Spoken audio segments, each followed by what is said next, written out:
Have the courage to think. Enlightenment is man's release from his self-incurred tutelage.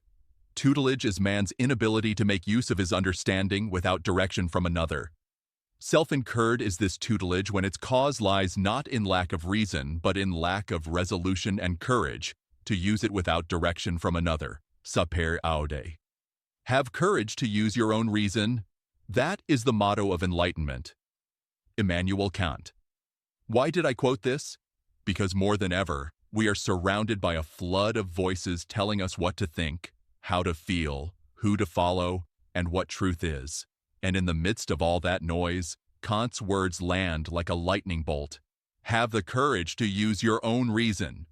This quote isn't just philosophy, it's a dare, a provocation, a battle cry for every mind that's been lulled into passivity, every soul afraid to ask its own questions, and every voice that's been silenced before it could even speak.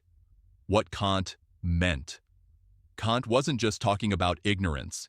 He was talking about willful ignorance, the kind that happens when we surrender our intellect to comfort, when we prefer to be told what's true instead of discovering it ourselves, when we allow convenience to replace curiosity. Tutelage here isn't imposed from the outside. It's chosen. It's self-incurred.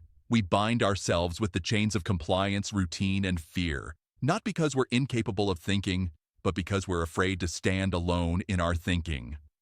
Kant's idea of enlightenment is radical in its simplicity. Use your mind. Use it bravely. Use it without permission. How it applies today.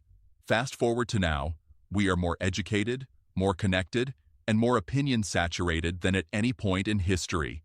And yet, many are still in tutelage. We consume headlines but rarely question their framing. We scroll through takes and tweets, outsourcing thought to influencers and algorithms. We defer to experts without discerning their incentives or biases. We confuse conformity with clarity and consensus with truth. This isn't just about knowledge, it's about autonomy, the ability to think through complexity without outsourcing our agency. Enlightenment today means resisting intellectual sedation. It means being mentally sovereign in a world that profits off your passivity. What can be done? Advice for now and the future. Read to reason, not just react. Don't just consume content, engage it. Ask, what is being said? What is not being said? Who benefits from this narrative? Don't let surface knowledge masquerade as wisdom. Disobey comfort. Intellectual growth lives just beyond comfort. Step into the dissonance. Seek out ideas that challenge you. Let contradiction sharpen your clarity. Practice mental independence. Before sharing an idea, ask yourself, do I believe this because I've thought it through or because it's popular, easy, or expected? Own your thoughts. Value resolution over regurgitation. Reasoning isn't regurgitating, it's wrestling. It's stumbling toward clarity. Prioritize depth over speed, discernment over echo. Speak your thought, even if it's unpopular. Courage doesn't mean always being right. It means being willing to risk being wrong in public. Let your voice be a living laboratory for truth. Build your personal epistemology. Know how you know things. Create your own filters. Learn logic. Study bias. Develop a system for truth-seeking that isn't just emotional, but structured. Final reflection. Sapere aude is more than Latin. It's a revolution, one that begins in the soul and radiates outward. It doesn't require wealth, status, or credentials.